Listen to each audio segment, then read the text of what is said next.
Hey Waffle Gang, I do hope you're well. My name is Mark and today we're checking out some more Reddit stories, and if you do love a Reddit story, why not consider hitting that like, subscribe, maybe that notification bell too. Let's crack on with today's first story. Much love, guys. Now today's first story comes from Galaxy Garlic from the Am I the Arsehole Here subreddit, and it says, am I the arsehole for reporting my co-worker for cheating in the company walking competition?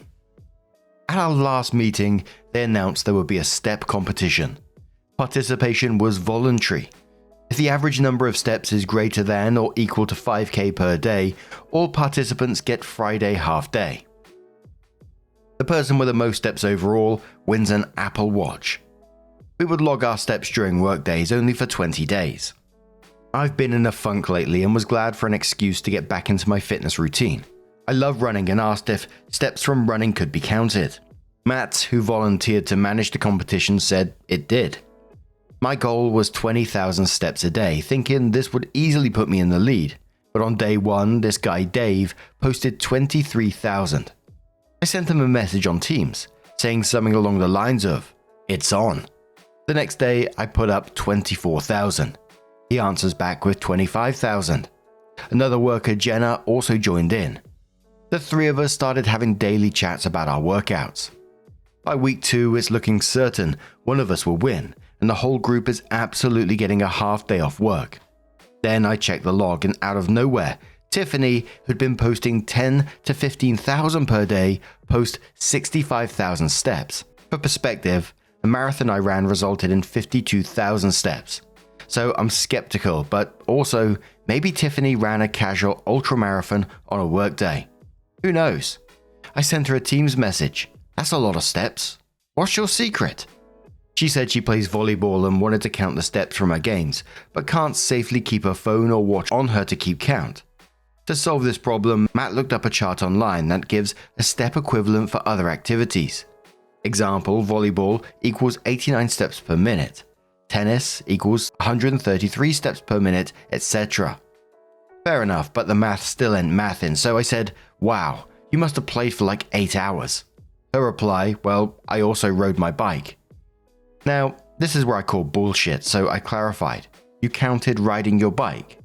Turns out she didn't just use the chart for volleyball, she used it to count everything she did and convert it into steps.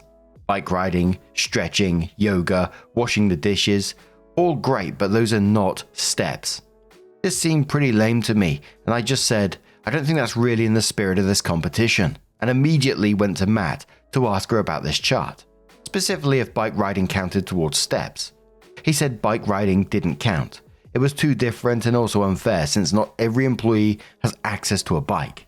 I thanked him for clarifying and told him that Tiffany may also need some clarification. Not 2 minutes later, I get this message from Tiffany. Really? You complained about me? That's actually not in the spirit of the competition. I lost a pet recently and have been so depressed. I've been struggling to lose weight and I was so proud of my steps from yesterday. Not everyone can be a marathon runner like you. Really uncool. I knew I was being a little cheeky going to Matt, but Tiffany's message really took me by surprise. Am I the arsehole? As a guy that I meet up with every so often when I'm out walking myself, and because I'm someone who tries to get my steps in, I'm trying to build up my stamina to start running, etc, etc, and I bump into this guy and we have a chat, and he had the exact same thing. His work set a competition for steps, and they was basically given a month in various teams to build up as many steps as they can. And they'd do it in little groups, and in the end they was going to win something. I can't exactly remember what they was going to win, but it obviously turned all these teams against each other, and there was fighting within the teams itself because they weren't pulling their weight with the walking, etc. This guy that I was talking about was getting really frustrated because he was going out and he was walking 2 to 3 hours a day, and he was putting in steps like 30 to 40,000 steps a day, and he was getting frustrated that some people were doing like 2,000. And I did mention once or twice, maybe some people just don't have that kind of time in the day to go out walking, or there could be a whole host of other reasons that they wasn't able to go out and put in some steps. I'd see this guy every week or so, and let me tell you, when I was talking to him, the resentment was just building up and building up. Not gonna lie, I was enjoying the drama because I'm a nosy bastard, you guys know that. But Big Flamingo says, your company is the arsehole for making you all compete against each other for a measly half day off. To be fair, they're not competing for the half day off. They all get that if they all participate, they're competing for an Apple Watch. And why shouldn't a company try and support efforts of self-betterment? Also, just to add, the guy that I was talking to, his team did eventually lose, even though he himself put in the most steps in the whole company, which was just, he was pissed. And he was telling me about how next time, like the top 3, they decided the next year that they do this, they're going to get together. So the people that came in the top 3 on the leaderboard are going to get together and work together next time to win. And I just thought, oh yeah, that's going to go well, isn't it? But the commenter says, I think these kind of things that pit employees against each other are not actually great for morale. Look at this person coming to Am I the Arsehole because of a fight they're now in with a co-worker because of this competition. That's why I think the company is the arsehole. Cowboy says, I can agree to that up to a point. It's not the company's fault that this woman decided to game the system. According to OP, there was a healthy competition between them and 2 others without animosity, and it bred good habits. There's always going to be cheaters, and it's not the fault of the people putting up the price for their sins. Review OK says, and quotes, that's a lot of steps. What's your secret? And then says, turns out the secret was cheating. It's just for fun and she took it too far. Not the arsehole. Commenter says, not the arsehole. Digesting ice cream also uses calories. Doesn't mean I should convert that into steps. W says, what if you have restless leg syndrome? Can you count 1,000 steps overnight? So OP came in with her update and said, so the feedback on my last post made me feel like less of an arsehole for sure. But what happened next definitely got rid of any remaining guilt I may have had. Tiffany won the steps competition. After I spoke with Matt, he tried to clear things up with Tiffany, but in his words, she was combative and rude. So it ended up in looping in our HR rep, Jill. Jill decided that Tiffany could keep her 65,000 steps and the rules would just be clarified for everyone going forward. Well, going forward, Tiffany continued to post 35 to 40,000 steps every single day. Less ridiculous than 65,000, but still ridiculous considering we all sit at desks 8 hours a day. It was still a tight race between the 4 of us. Because we, Dave, Jenna and I, had been posting higher than Tiffany prior to 65,000 steps per day. Then Dave got sick. He only posted 4,000 one day, and that was enough for him to fall too far behind. Then I had something urgent and time-consuming come up at work and only got 10,000 steps that day. That was enough for me to fall too far behind too. So it was basically up to Jenna at that point, and she was really working for it. Even got up at 4 AM the last couple of days of the competition to try and max out steps. The highest she ever got to was about 41,000, and in the end Tiffany beat her by about 250 steps overall. Tiffany had zero issue happily accepting her award at the next company-wide meeting and gave this super annoying speech about how everyone did so great and how in the end she's just glad we all became more active and healthy. I never responded to the message she sent me about being depressed about her dog or whatever. At the end of the day, this is my job and I'm not trying to get into some messy and weird fight over an Apple Watch and an extra 4 hours on Friday. Johnny Mac says, in quotes, combative and rude, and then says, this should have led to a meeting with HR and a disqualification. Opie says, yeah, Tiffany has gotten away with stuff like this before in more serious work situations too. I don't get it. Grimwell says, HR is in her pocket. I wonder how. St. Elvis says, in quotes, Jill decided that Tiffany could keep her 65,000 steps and then says, boo. Dino Score says, my petty ass will be telling Tiffany it's a good thing she won that Apple Watch so she can find out how many steps she's actually doing in a day. Ooh, spicy. Shadden says, I gave up a walking competition due to a similar abuse of the competition. The amount of steps per day being posted was 80k to 100k by a couple of people in a particular department. Not possible. No one is working 8 hours a day and walking over 40 miles as well. I complained. Nothing was done. Shoulders were shrugged, saying it was fine. Holy moly, that's a spicy office right now, isn't it? What do you guys make of this situation? Let us know your thoughts down in the comments below. And let's move on to another story. Now, our next story comes from Love and Happiness from the Am I the Arsehole Here subreddit. And it says, am I the arsehole here for telling my mum I won't take care of her when she's old after she abandoned me as a kid? I, 29 female, was raised by my dad after my mum walked out on us when I was 6. She left to find herself and started a new family with another man. She barely kept in touch. No birthdays, no holidays, not even a call when I graduated college. For most of my life, I accepted that she didn't want to be my mum, and I moved on. Fast forward to a few months ago, out of nowhere, she reached out. At first, I thought maybe she wanted to reconnect and apologize for the past, but no. She told me she was struggling financially, her health wasn't great, and she needed someone to step up and take care of her. Bloody cheeky bastard. Apparently, her husband left and her other kids weren't in a position to help. I told her flat out no. I wasn't going to play caretaker for someone who abandoned me when I needed her. I reminded her that she made her choice years ago, and I don't owe her anything. She got mad and started crying, saying, "But I'm still your mother. You can't just throw me away like I'm nothing." I don't feel guilty. She made her bed and now she has to lie in it. But part of me wonders if I really am being too harsh. Am I the arsehole here for refusing to take care of the one who abandoned me, even if she is my mother and we share the same blood? Absolutely not the arsehole in this situation, and just a general overall manipulative person.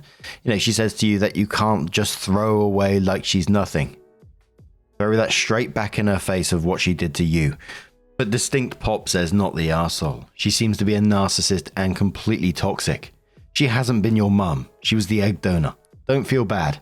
I cut out my bio dad for all the same reasons. I technically have a stepdad. To me, he is 100% my dad. Her other kids know how horrible she is, and that is the reason they don't want to deal with her. And one more comment from Outraged Pineapple, who says not the arsehole. My mother? No, you are not my mother. You are nothing but an incubator, a vessel that held me for a time. A mother is someone who raises and cares for their young. A mother puts their children first. A mother would give her life, her soul, everything to keep their children safe and happy.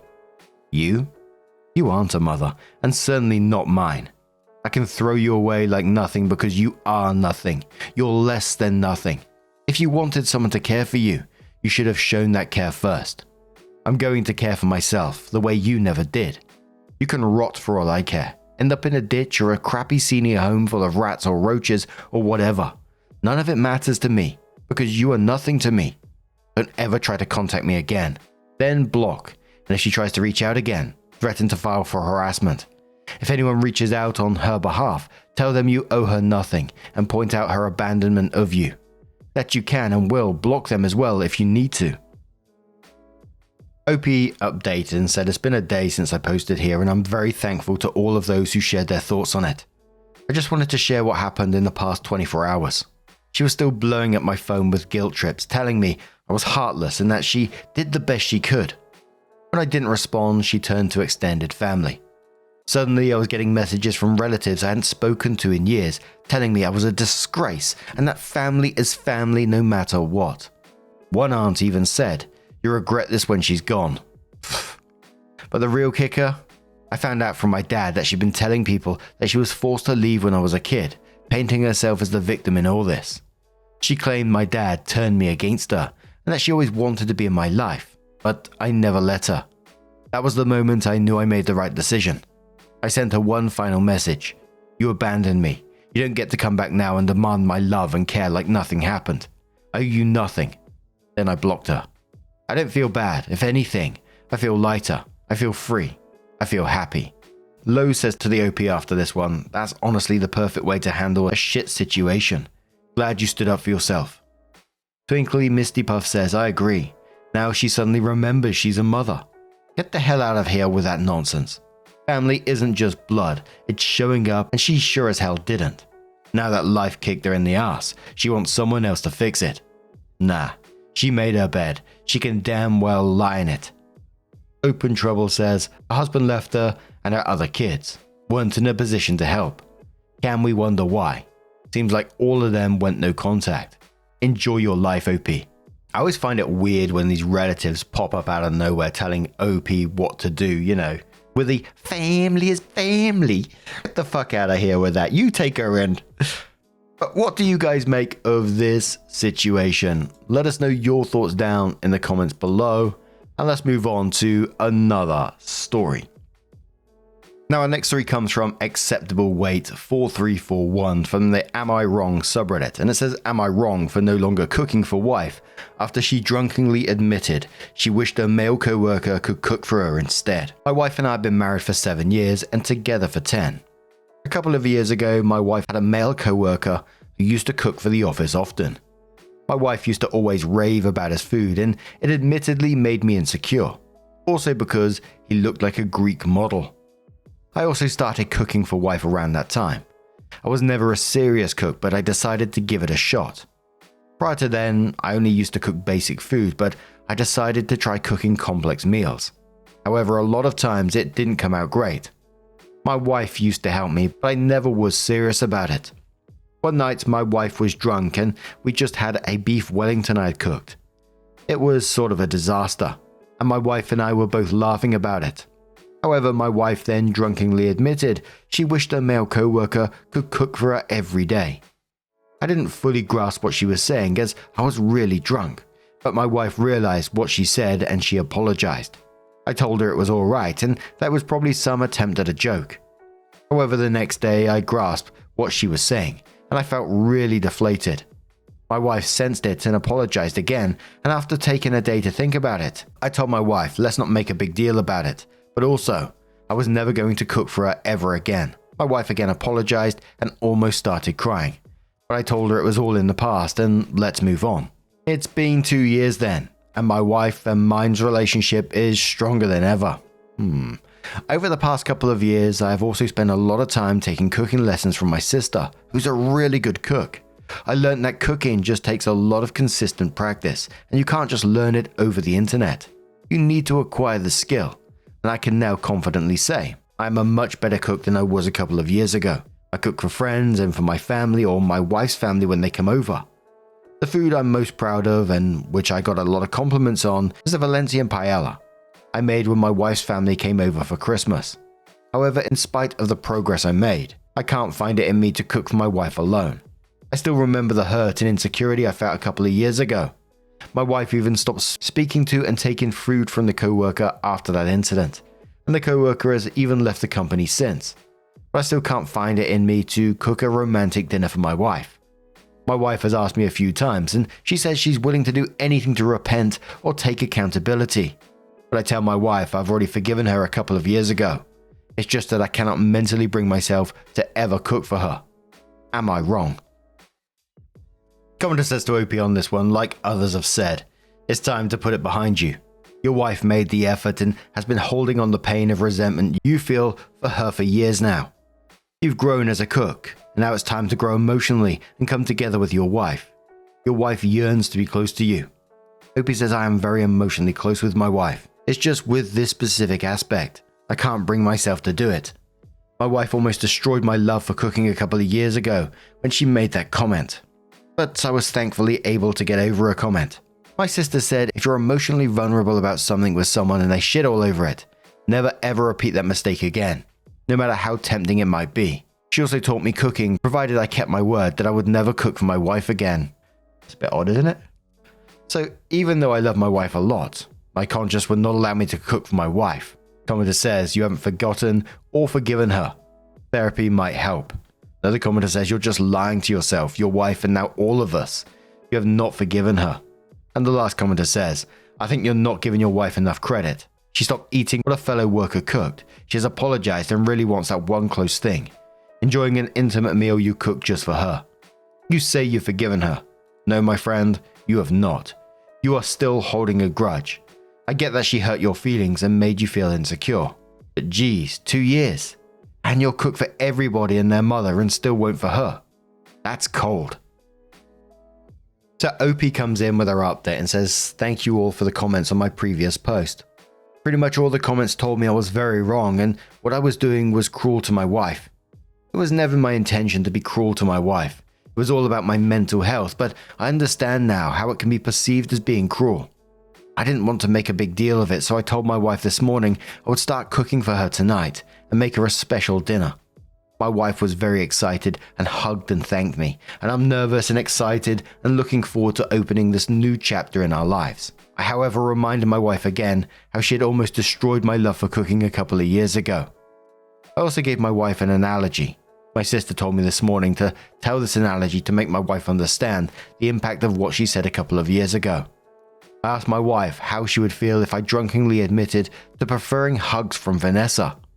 Vanessa is my close childhood friend, because Vanessa has a softer and more feminine feel to her. I asked my wife if she would get over that comment if I even apologized the rest of our lives, and my wife admitted she wouldn't be able to get over that comment, and she apologized again for what she said a couple of years ago. Having said all that, I'm really excited about tonight. I plan on making my wife lemon butter lobster risotto and serve it with a glass of white wine. I hope to make it as romantic as possible, and I hope it comes out good. That's probably my final update. Thank you for the advice. Commenter says, wow, the Vanessa thing was weirdly specific. Next commenter says, it came from his sister as well. She's always had a hand in this. She's the one who told him to stop cooking for his wife.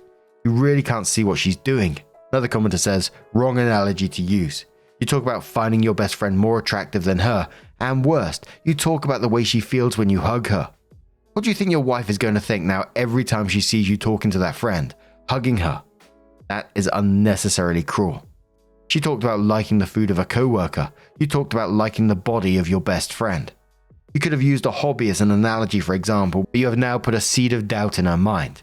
And the last commenter says, years of punishment needed that cherry on top, huh? Holy moly, what was that analogy at the end there? And look, in the initial parts of the story, I get OP being hurt about what was said.